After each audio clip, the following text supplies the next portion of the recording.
Well, as they say, it's good to be back. You guys probably noticed that I had to make things go dark for just a little while, but thanks for sticking with me. Everything is a-okay and we're back in business. You're probably here to find out a little bit more on UglyTruck, my 2000 Silverado, where I'm swapping from a 5.3 to a big block 8.1 because number one, why not? And number two, there's no replacement for displacement. Now, last time you guys saw the project, I had just barely finished wiring it up. I got it fired up, but since then I've completed the swap, and of course I documented all the steps along the way. I've put about 200 or maybe 300 miles on the thing. It does burn a lot of gas, but it also burns a lot of tires, and I'm going to show you guys all the footage that I did take along the way. And the very next thing that I had to take care of was the accessory drive. So roll the footage. So there's two questions that I've been asked probably more than 24 times each regarding the 8.1 swap in my 2000 Chevy Silverado. Now, if you guys remember back, this started out as a 5.3 LM7. That little guy right over there. It's kind of everybody's favorite LS motor. Everyone says, oh, just build that, throw a turbo on it. We decided to go a different direction, and that's why we did this guy right here. Big block, 496 cubic inch V8. In one of my last uploads, I did the first fire up. After modifying the wiring harness, turned the key, and the thing started right up. And that sparks a couple of different questions. The first one was, did you tune it or is it running the stock 5.3 tune? At the moment, and for the fire up video, yes, it was running the stock 5.3 calibration in the computer. And there's a couple of reasons why that works.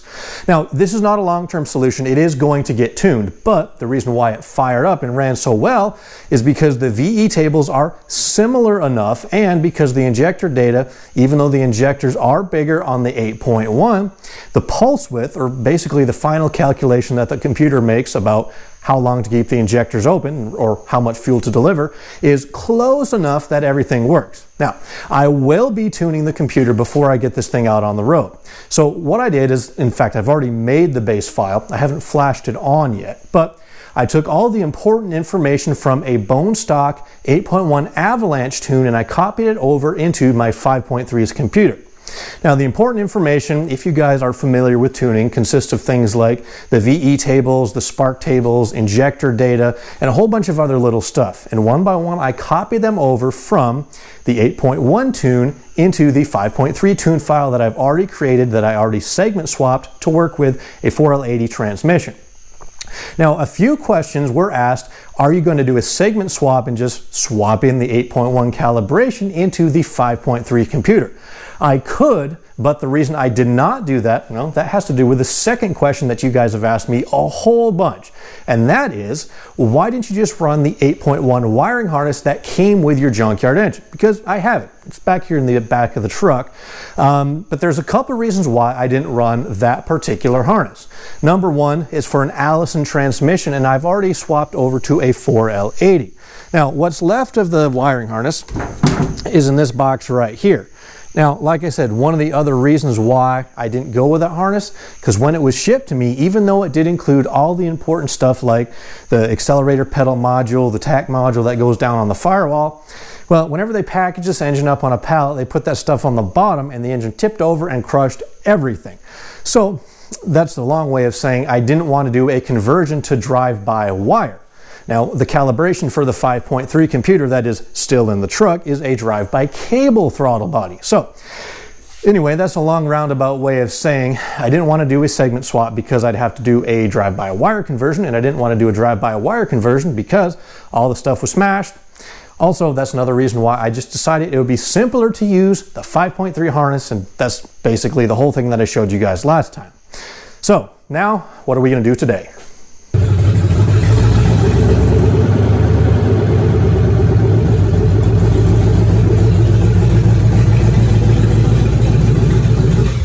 My main objective for the day is to get the cooling system put back in this truck so I can fire it up and let it run for more than like 25 seconds.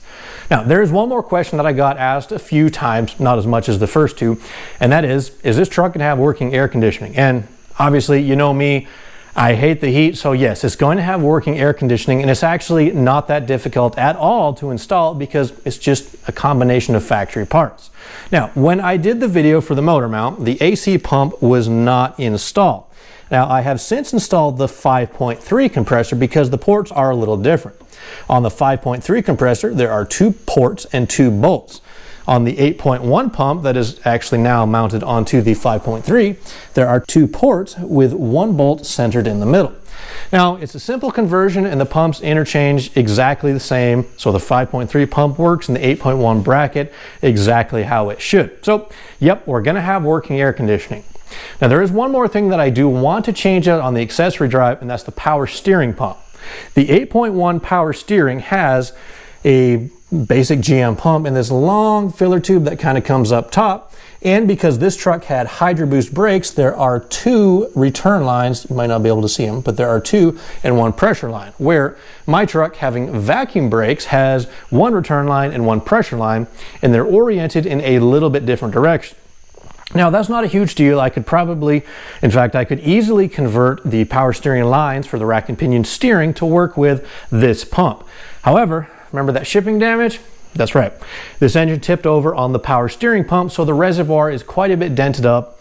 And I don't know how many miles are on this engine or how many miles are on the pump. And I know this is a good working pump. So instead, I'm just going to try to swap the 5.3 pump onto the 8.1. My lines will fit perfectly. Everything will work.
So overall, the difference between the 2 pumps, the 8.1 on the left and the 5.3 on the right, is pretty minor, in fact, almost non-existent.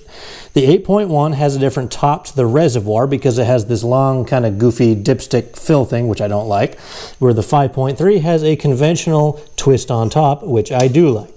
Now, the pattern on front of the pumps where they bolt to their respective brackets is exactly the same and is clocked in pretty much exactly the same position.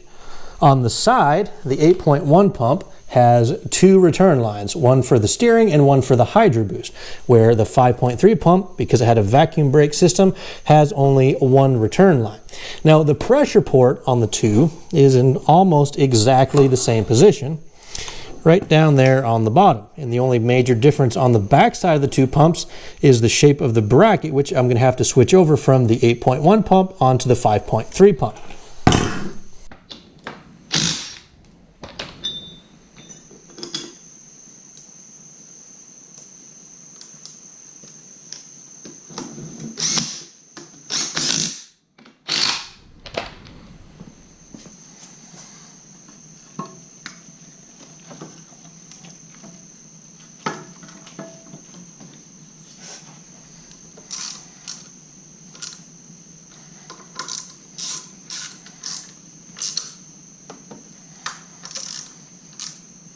There's an old saying that says something to the effect of, if the only tool you have is a hammer, then everything looks like a nail.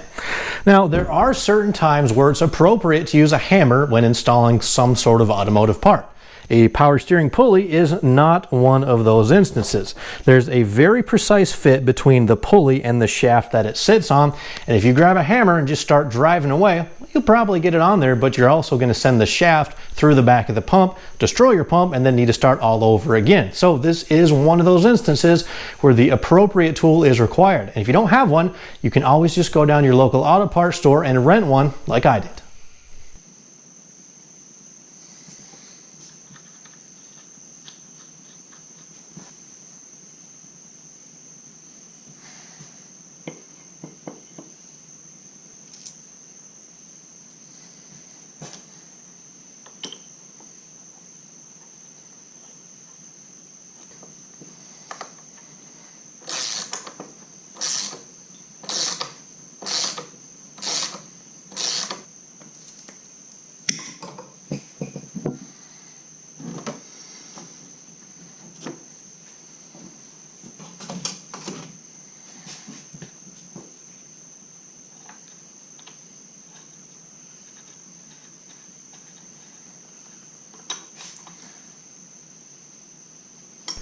Well, that wraps up the accessory drive conversion of the 5.3 to 8.1 swap.